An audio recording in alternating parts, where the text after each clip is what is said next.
Hi guys, you watching CS Atul Jain classes. तो देखो, हम लोगों ने सैलरी वाला चैप्टर स्टार्ट किया हुआ था।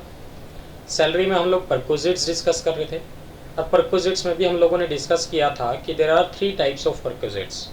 फर्स्ट वन तो कौन से परक्विजिट्स थे? टैक्सेबल फॉर नन वाले, जिन पे किसी को कोई भी टैक्स नहीं देना था। सेकंड परक्विजिट्स कौन से वाले होते थे? टैक्सेबल फॉर ऑल वाले, मीन्स जिनको स्पेसिफाइड एम्प्लॉय को भी टैक्स देना है और नॉन स्पेसिफाइड एम्प्लॉय को भी टैक्स देना है। थर्ड परक्विजिट्स कौन से होते थे भाई? Taxable for specified employees only. ठीक है, उसमें बल्कि हम ये देखते थे थर्ड कैटेगरी में कि ये वाले परक्विजिट्स आपको कैश में मिले या काइंड में मिले। अगर कैश में मिले तो टैक्सेबल फॉर ऑल में शिफ्ट हो जाएंगे, और अगर काइंड में मिले तो देखना पड़ेगा कि आप स्पेसिफाइड एम्प्लॉय हैं या नहीं हैं। अगर आप स्पेसिफाइड एम्प्लॉय हैं तो आपको टैक्स देना है, नॉन स्पेसिफाइड एम्प्लॉय हैं तो आपको टैक्स नहीं देना है। तो हम लोग कहाँ थे अभी? सेकंड कैटेगरी में हम लोग चल रहे थे। सेकंड कैटेगरी क्या होता है? Taxable for all. ठीक है, टैक्सेबल फॉर ऑल में हमारा सिर्फ एक परक्विजिट बचा हुआ था, that is rent free accommodation. तो देखो, हम लोग रेंट फ्री अकोमोडेशन की ही बात कर रहे हैं आज। ठीक है जी, चलो तो RFA डिस्कस करते हैं भाई। RFA का फुल फॉर्म क्या है? देखो, रेंट फ्री अकोमोडेशन है ना, रेंट फ्री अकोमोडेशन या फिर कंसेशन इन रेंट, समझते हैं। तो कंपनी ने आपको फ्री में रहने के लिए मकान दिया हुआ है। IT एक्ट कह रहा है हम इसकी भी वैल्यू कैलकुलेट करेंगे और आपकी सैलरी में ऐड करेंगे भाई। ठीक, और या फिर कंपनी ऐसा भी हो सकती है एब्सोल्युटली फ्री ना देके आपको अकोमोडेशन कंसेशन दे रही है।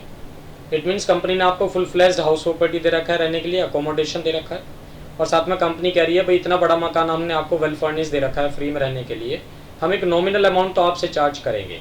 तो इट मीन्स वो फ्री ना होकर क्या हो गया? आप कंसेशन इन रेंट हो गया। क्लियर है बात? तो हम लोग इस परक्विजिट की वैल्यूएशन निकाल रहे हैं। ठीक, तो रेंट फ्री अकोमोडेशन या कंसेशन इन रेंट, देखो डिपेंड करेगा सबसे पहली चीज़ कि एम्प्लॉई जो है वो गवर्नमेंट एम्प्लॉई है या फिर प्राइवेट एम्प्लॉई है। गवर्नमेंट एम्प्लॉई है या प्राइवेट एम्प्लॉई है। अगर देखो गवर्नमेंट एम्प्लॉई है तो भैया गवर्नमेंट रूल्स आर एप्लीकेबल, तो गवर्नमेंट रूल्स अप्लाई होंगे। और अगर आप प्राइवेट एम्प्लॉई हैं तो उसमें फिर से दो बातें होंगी। तो गवर्नमेंट रूल्स अगर अप्लाई किए तो क्वेश्चन में अपने आप दिया होगा कि गवर्नमेंट रूल्स क्या कहते हैं, कि लाइक 8% ऑफ सैलरी लेना है, 10% ऑफ सैलरी लेना है या 12% ऑफ सैलरी लेना है, ऐसा कुछ भी क्वेश्चन में दिया होगा। डन? ठीक, अगर प्राइवेट एम्प्लॉई है तो फिर से दो बातें होंगी। देखो, accommodation is owned by the employer, means मकान कंपनी का खुद का है, या फिर accommodation is hired by employer, hired by employer। बात समझ के? accommodation is owned by employer या accommodation is hired by employer। अगर owned by employer तो फिर से तीन बातें होंगी। कौन सी तीन बातें होंगी? देखो, और बाय डिफॉल्ट आपको ये लेके चलना है कि accommodation is owned by employer, means कहना क्या चाह रहा है वो?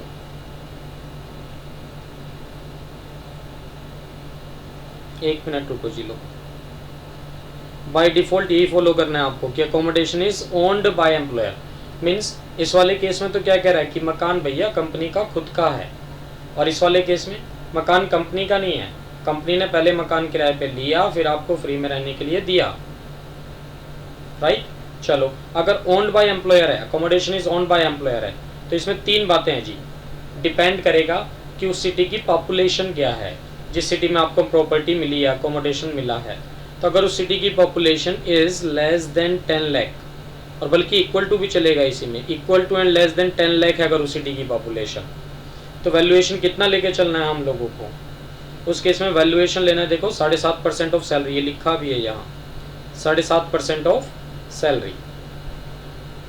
और अगर उस सिटी की पॉपुलेशन कितनी है भाई? 10 लाख से तो ज़्यादा है। अगर पॉपुलेशन उस सिटी की 10 लाख से तो ज़्यादा है but equal to and less than 25 lakh है, तो हम वैल्यूएशन कितना लेके चलेंगे? 10% ऑफ सैलरी। डन? और अगर उस सिटी की पॉपुलेशन 25 लाख से भी ज़्यादा है भाई, मोर देन 25 लाख है, तो हम वैल्यूएशन कितना लेके चलेंगे? 15% ऑफ सैलरी, 15% ऑफ सैलरी ये लेके चलेंगे। तो तीन वैल्यूएशन हो गए। देखो भाई, एक तो है 7.5% ऑफ सैलरी, दूसरा है 10% of salary, and the third one is 15% of salary. Done.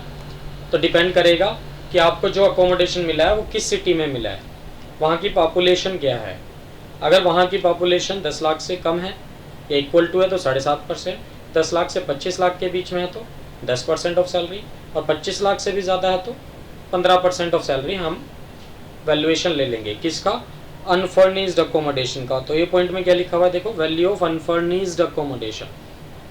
Company ने अगर आपको अनफर्निश्ड अकोमोडेशन दिया था, मीन साथ में फर्नीचर नहीं था, तो वैल्यूएशन ये होगा जी। क्लियर है बात? और क्वेश्चन में कुछ भी ना दिया हो तो ये मैंने आपको बताया है, बाय डिफॉल्ट क्या लेके चलना है, मकान कंपनी का खुद का है। Done.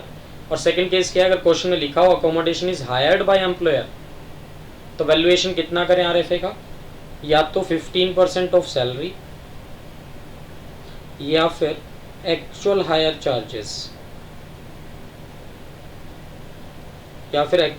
Charges, whichever is lower that will be the valuation of RFA. लो इसके साथ मैंने स्माइली भी बना दिया। ठीक है, समझ के बात? क्यों?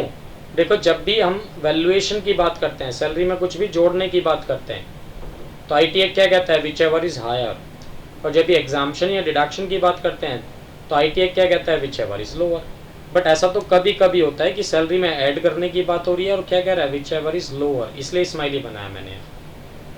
समझ गए बात मेरी? ठीक है जी। तो which ever is lower that will be the valuation, वही हम आपकी सैलरी में ऐड करेंगे। डन। ठीक है। तो देखो, ये जो अभी हम लोगों ने डिस्कस किया ना, ये तो हमने वैल्यू निकाली किसकी, अनफर्निश्ड अकोमोडेशन की। किसकी वैल्यू निकाली है, अनफर्निश्ड अकोमोडेशन की। मीन्स मकान के साथ अगर फर्नीचर नहीं है तो क्या होगा। बट अगर कंपनी ने वेल फर्निश्ड अकोमोडेशन दिया हुआ है आपको, तो आप क्या करो, पहले तो ए पॉइंट में अनफर्निश्ड हाउस की वैल्यू निकाल लो, फिर बी पॉइंट में वैल्यू ऑफ फर्नीचर निकाल लो, और दोनों को जोड़ देना। तो किसकी वैल्यू आ जाएगी, फर्निश्ड अकोमोडेशन की। बात समझ रहे हो? अनफर्निश्ड की वैल्यू निकालनी है तो ये रहा, अगर कंपनी ने अनफर्निश्ड प्रॉपर्टी दी आपको, अनफर्निश्ड अकोमोडेशन दिया था, वेल फर्निश्ड दिया है, तो पहले तो अनफर्निश्ड हाउस की वैल्यू तो निकालोगे ए पॉइंट में, बी पॉइंट में वैल्यू ऑफ फर्नीचर निकालो और दोनों को आपस में जोड़ दो। तो किसकी वैल्यू आ जाएगी, वैल्यू ऑफ फर्निश्ड अकोमोडेशन की आ जाएगी। ठीक है जी। चलो, तो वैल्यू ऑफ फर्नीचर की अगर मैं बात करूं भाई, तो फर्नीचर की वैल्यू कितनी लेके चलना है हमें, अगर फर्नीचर कंपनी का खुद का है, अगेन ओन्ड बाय एम्प्लॉयर है, तो क्या करना है, 10% of original cost of furniture ले लो। ठीक है जी।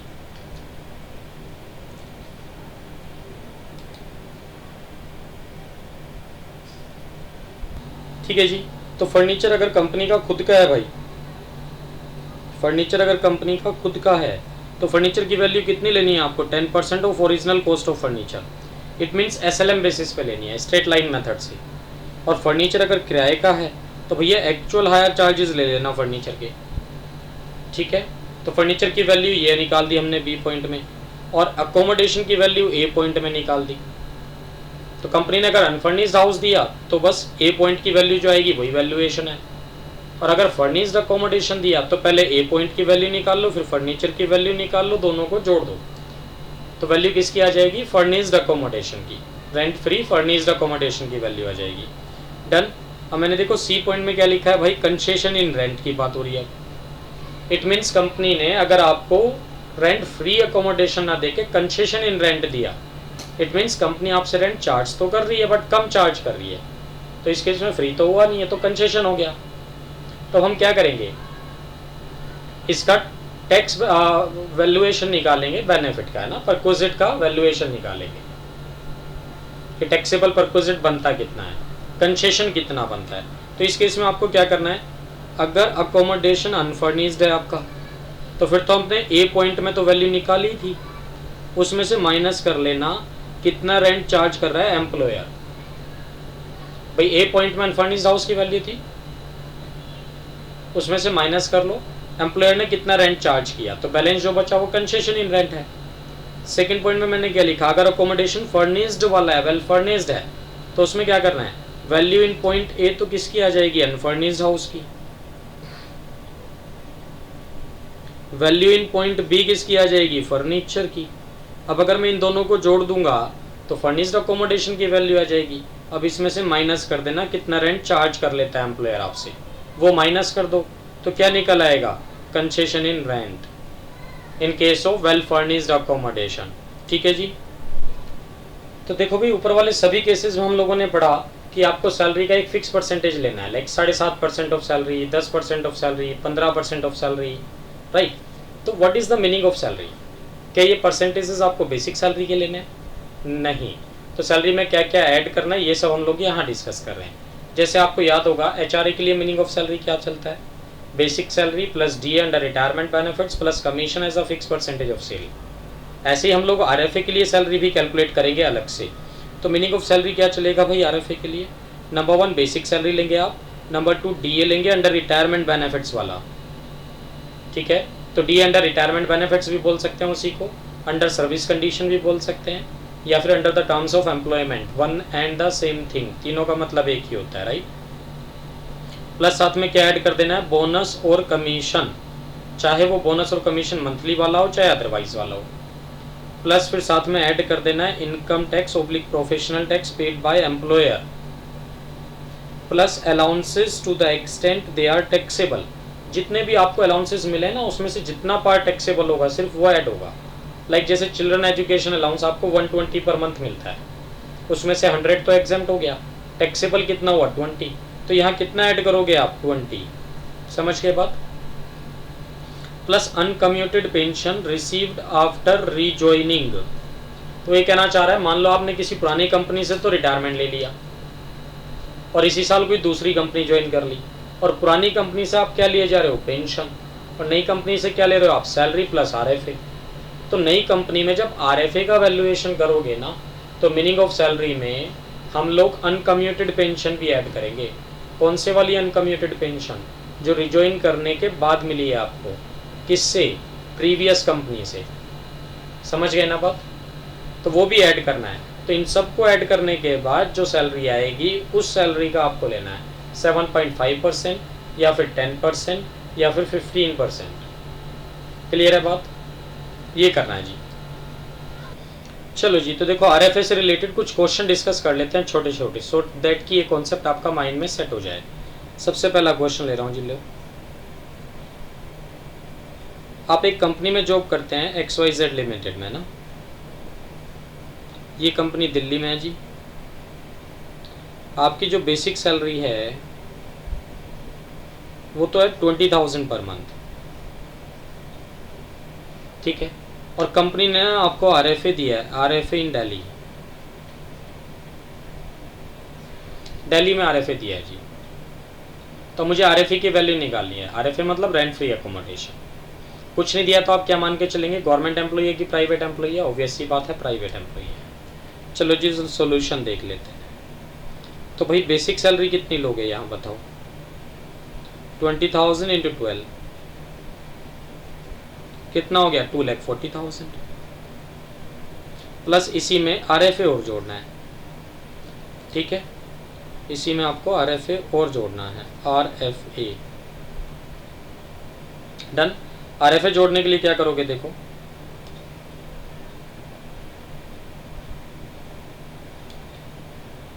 रेंट फ्री एकोमोडेशन है। अब इसमें देखो गवर्नमेंट एम्प्लॉई है कि प्राइवेट एम्प्लॉई है, प्राइवेट एम्प्लॉई है जी। प्राइवेट एम्प्लॉई में फिर से दो बातें हैं, अकोमोडेशन ओन्ड है या हायर्ड है। कुछ नहीं पता है तो क्या मान के चलना है, ओन्ड है। चलो जी ओन्ड है, ओन्ड है तो अब इसमें फिर से देखना है कि भाई 7.5%, 10% या 15%, मीन्स कहाँ का केस लेके चलोगे, पॉपुलेशन 10 लाख से कम है या 10 लाख से 25 लाख के बीच में या 25 लाख से भी ज़्यादा है। भाई दिल्ली का केस है तो 25 लाख से तो ज़्यादा ही पॉपुलेशन होगी, तो क्या ले लो 15% ऑफ सैलरी। सैलरी का 15% क्या आ जाएगा, आरएफए। क्या कंपनी ने फर्नीचर वगैरह भी दिया है? नहीं। क्या कंपनी आपसे कुछ डिडक्ट करती है सैलरी से? नहीं। तो बस ये लो जी, आरएफए कितना आ जाएगा आपका, 15% ऑफ सैलरी ले लो।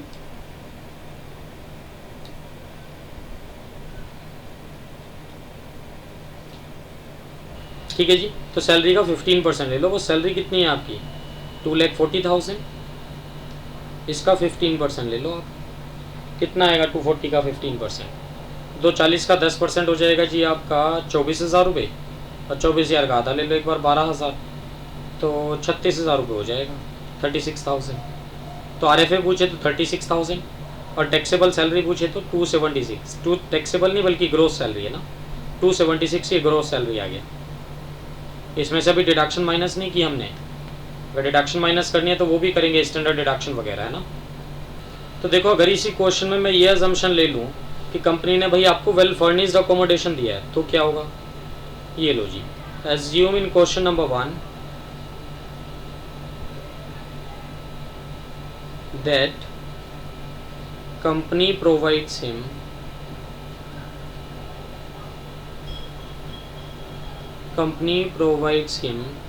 well furnished accommodation,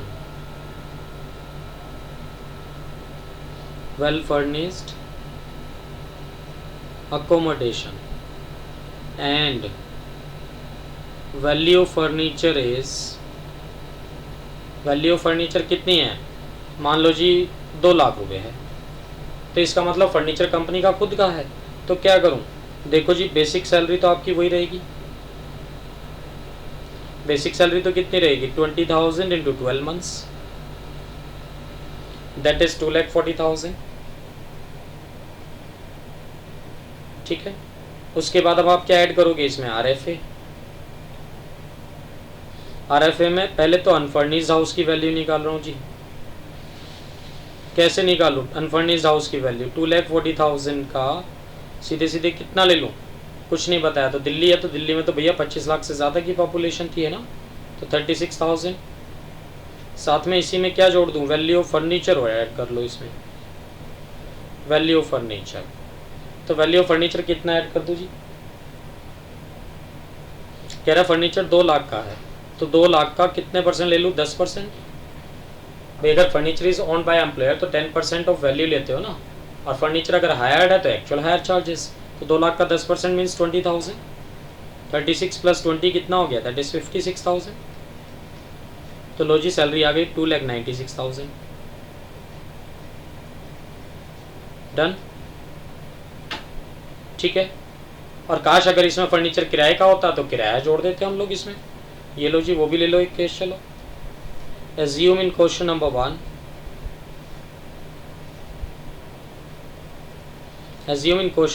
that actual hire charges of furniture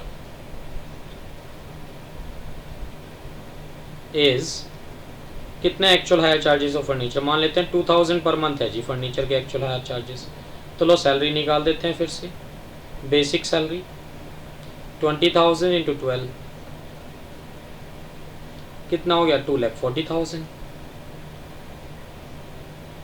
ठीक है जी, प्लस इसी में जोड़ दो फिर क्या, rent free accommodation.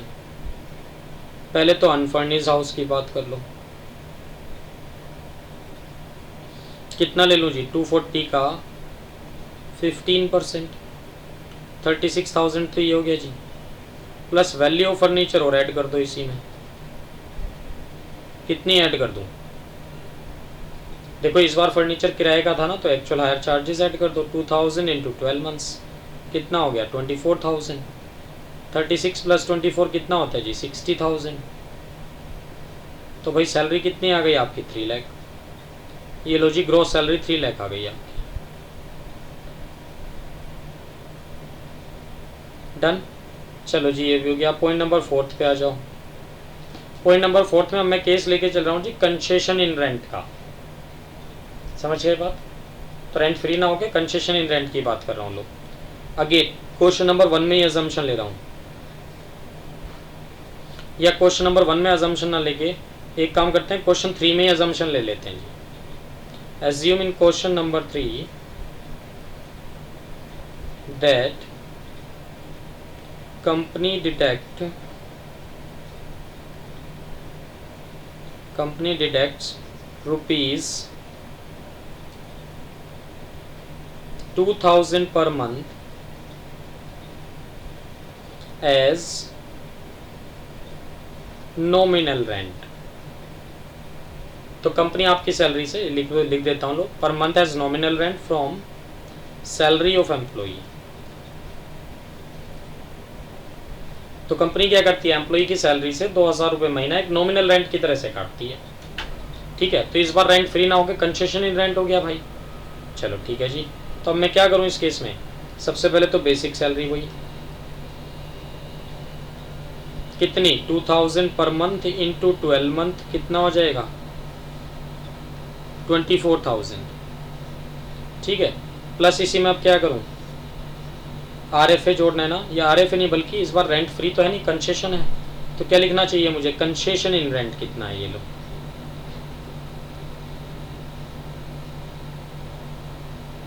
Concession in rent, concession in rent की बात कर लेते हैं भाई।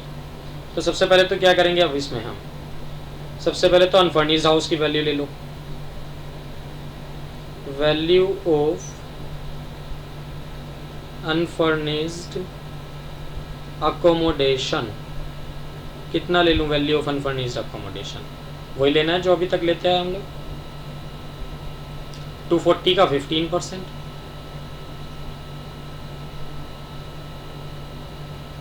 कितना 36,000। ठीक है जी, चलो उसके बाद क्या करना है, वैल्यू ऑफ फर्नीचर जोड़ो इसी में, वैल्यू ऑफ फर्नीचर। और देखो क्वेश्चन नंबर 3 में अजम्पशन ले रहे थे ना, तो क्वेश्चन नंबर 3 में तो एक्चुअल हायर चार्जेस दिए हुए थे आपको फर्नीचर के 2000 रुपये पर मंथ, तो वैल्यू ऑफ फर्नीचर कितना ले लो 2000 इंटू 12 कितना हो गया 24,000, ऐड कर दिया जी कितना आ गया 60,000, बल्कि ये मैंने गलत कर दिया, नहीं ठीक है चलो, तो 60,000 क्या आ गया भाई, ये वैल्यू आ गई आपकी, value of rent free furnished accommodation, rent free furnished accommodation की वैल्यू आ गई है। अब इसमें से अगर मैं रेंट जो कंपनी चार्ज कर रही है ना वो माइनस कर दूँ तो कंसेशन इन रेंट निकल आएगा, minus rent charged by employer, rent charged bye employer. तो एम्प्लॉयर कितना रेंट चार्ज कर रहा है आपसे, एम्प्लॉयर कितना रेंट चार्ज कर रहा है भाई आपसे, 2000 पर मंथ डिडक्ट कर लेता है आपकी सैलरी से, तो 2000 इंटू 12 कितना हो गया 24,000, माइनस कर दो जी कितना आएगा, 10 माइनस 4 6 और 5 माइनस 2 3, 36,000 आ गया, 36,000 क्या आ गया, concession in rent, concession in rent. तो एक कंसेशन इन रेंट जोड़ देना बस सैलरी में, 36,000 आउटर कॉलम में जोड़ दूंगा मैं। ये सैलरी कितनी थी देखो, बेसिक सैलरी हमने ली थी अभी 24,000 इसकी, डन। 20,000 पर मंथ थी सैलरी, 2,000 पर मंथ थी भाई, मैंने क्या कर दिया ये, सुनो भाई देखो ये मैंने 2,000 पर मंथ लिख दिया सैलरी गलती से, ये इसकी सैलरी 2,000 पर मंथ नहीं 20,000 पर मंथ थी, बाकी सब ठीक की है मैंने कैलकुलेशन, बस यही गड़बड़ की है। तो 20,000 इंटू 12 महीने की सैलरी कितनी बनेगी, 24,000 नहीं है 2,40,000 है, बाकी सब कैलकुलेशन ठीक है, 240 भी ठीक है ना। चलो जी, तो भाई 240 प्लस 30 कितना हो जाएगा 2,76,000 रुपये। तो ग्रोस सैलरी कितनी निकल आई भाई आपकी 2,76,000, ग्रोस सैलरी 2,76,000, डन जी। ठीक है जी, चलो एक अच्छा सा क्वेश्चन डिस्कस करते हैं RFA का, क्वेश्चन नंबर 4 डिस्कस कर रहा हूँ भाई, ये आप ही की बुक का क्वेश्चन है, सैलरी वाले चैप्टर में लास्ट में, चैप्टर के लास्ट में मैंने क्वेश्चन दिए हुए हैं, उसी का क्वेश्चन नंबर 4 है ये। ठीक है, क्वेश्चन वहाँ से देखना, इसका सोल्यूशन डिस्कस कर रहे हैं।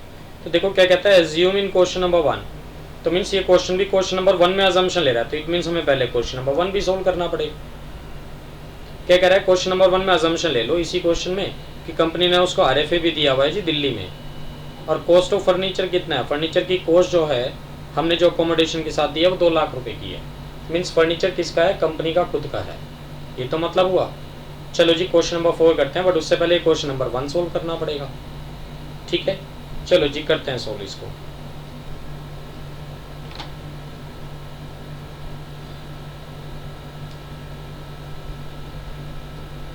चलो जी देखो क्वेश्चन नंबर 1, ठीक है, और फिर साथ में क्वेश्चन नंबर 4। तो क्वेश्चन नंबर 4 कर रहे हैं, बट उसके लिए क्वेश्चन नंबर 1 सोल्व करना ज़रूरी है।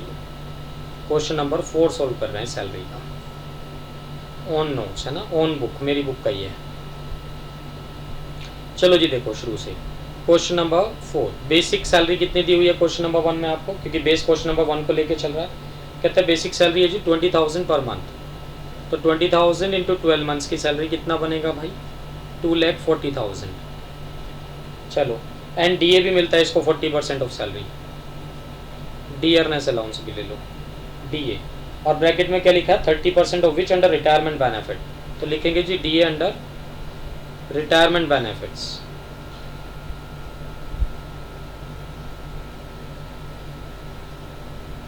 डीए अंडर रिटायरमेंट बेनिफिट्स कितना मिलता है जी, 2,40,000 का 40% का 30% है ना,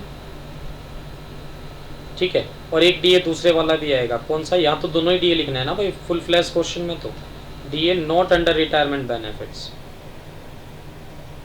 नॉट अंडर रिटायरमेंट बेनिफिट्स कितना ले लो, 2,40,000 का 40% का 70%, समझ गए ना। तो 40% ये मिलता है भाई, तो उस 40 का 30% तो अंडर रिटायरमेंट बेनिफिट है और 70% नॉट अंडर रिटायरमेंट बेनिफिट है, ठीक है जी। तो 2,40,000 का 40% का 30% कितना आएगा भाई, 28,800, 28,800 तो ये हो गया भाई। और दूसरा अगर मैं निकालूँ भाई 240 का 40% का 70%, तो ये आएगा 67,200। चलो ये तो डीए की बात हो गई। अब उसके बाद और क्या मिल रहा है इसको, मेडिकल अलाउंस भी मिलता है, मेडिकल अलाउंस कितना मिलता है जी, मेडिकल अलाउंस 5,000 पर मंथ है, 5,000 पर मंथ मिलता है, तो इंटू 12 महीने का कितना हो गया भाई 60,000। और देखो मेडिकल अलाउंस तो फुल्ली टैक्सेबल है, आप एक्सपेंस करो चाहे ना करो। तो ब्रैकेट में जो दिया ना actual spend is 48,000, it's of no use, ये आपको कंफ्यूज करने के लिए दिया है। यूनिफॉर्म अलाउंस पे आ जाओ जी, यूनिफॉर्म अलाउंस में आपको देखना पड़ता है भैया मिला कितना था, एक तो मिला कितना था आपको 4,000 पर मंथ मिला था,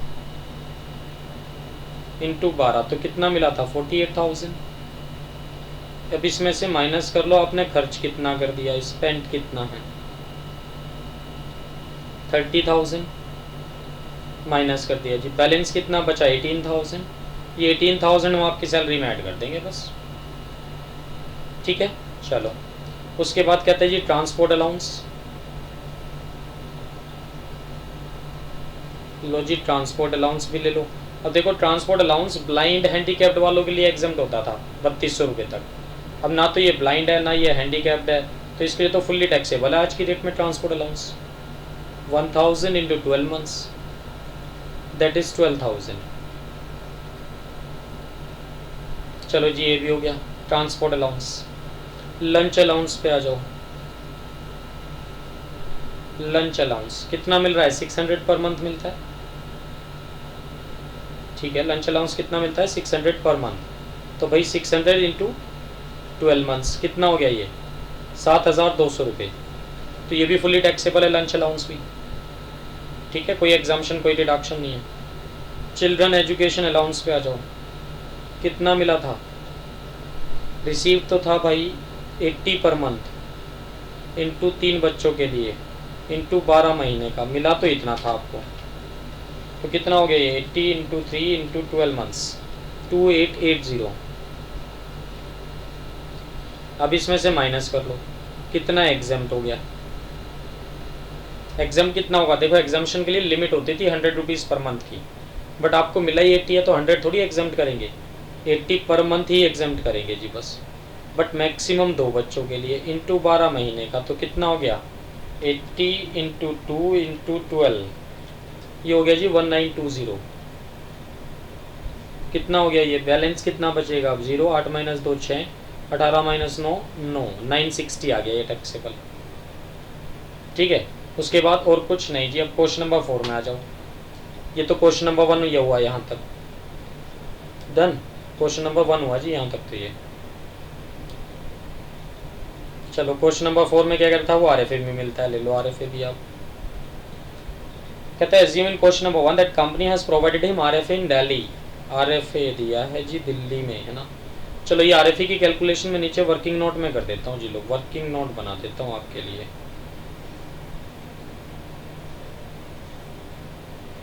ठीक है, क्या निकालना है मुझे, आरएफए। बट आरएफए के लिए सबसे पहले तो सैलरी चाहिए जी। सैलरी देखो सबसे पहले तो आरएफए के लिए मीनिंग ऑफ सैलरी क्या होता था, सबसे पहले तो बेसिक सैलरी लेते थे हम।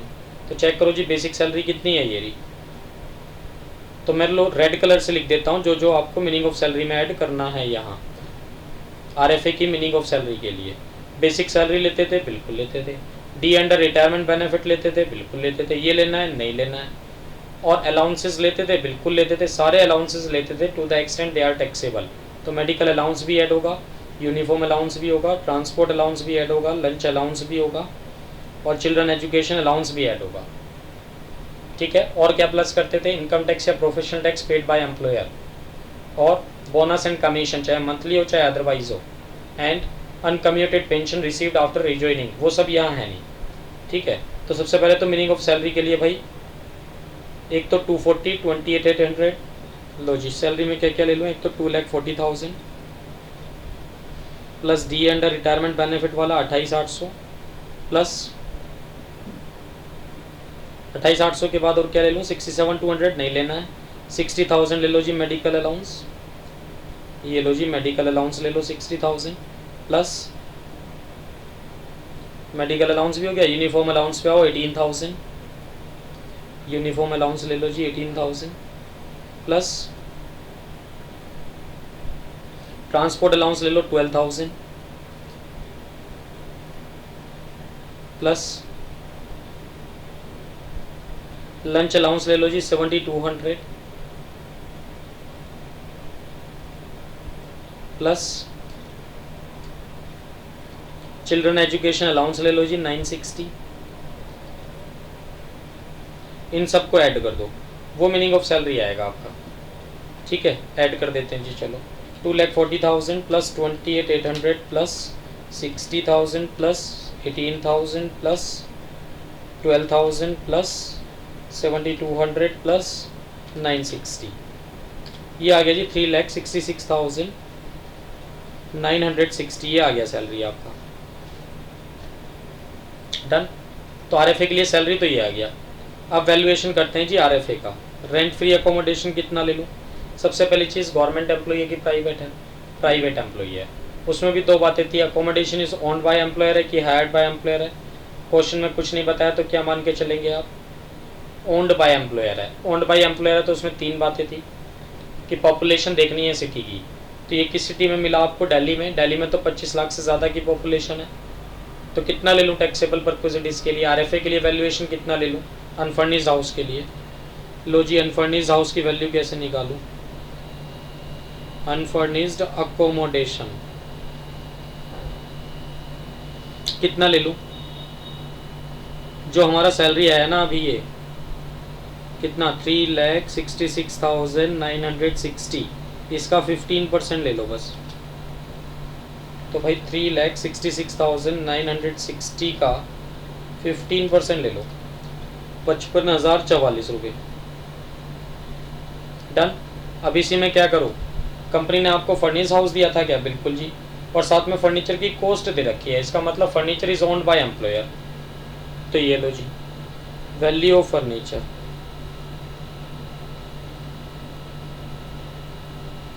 वैल्यू ऑफ फर्नीचर कितना ले लूँ, 2 लाख था ना फर्नीचर, उसका 10% ले लो जी, कितना आ गया, दैट इज़ 20,000। ऐड कर दो 75,044 आ गया। अब इसमें से क्या करो, क्या कंपनी रेंट भी चार्ज करती है क्या आपसे, नहीं वो सब नहीं दिया इन्होंने। ठीक है, वो सब नहीं दिया, तो बस ये आ गया हमारा rent free furnished accommodation, RFFA, rent free furnished accommodation, है ना। ठीक है जी, तो रेंट फ्री फर्निश्ड अकोमोडेशन कितना आ गया आपका 75,044। बस ये ऐड कर दो सैलरी में वहाँ ऊपर आपकी रेंट RFA नहीं है, ये रेंट फ्री फर्निश्ड अकोमोडेशन है, वेल फर्निश्ड है ना, तो RFFA कितना है RFFA 75,044 75,044 कहाँ से आया जी, वर्किंग नोट नंबर 1 से आया ये लो। बस इन सबको ऐड कर दो तो ग्रॉस सैलरी निकल आएगी आपकी। अब कितना आता है चेक कर लेते जी एक बार लो। 240 प्लस 28,800 प्लस 67,200 प्लस 60,000 प्लस 18 12 30 और 7 37,200, चलो जी, प्लस 960 प्लस 75,044 रुपये, ये हो गया जी 5,09,204 रुपये। This is called gross salary.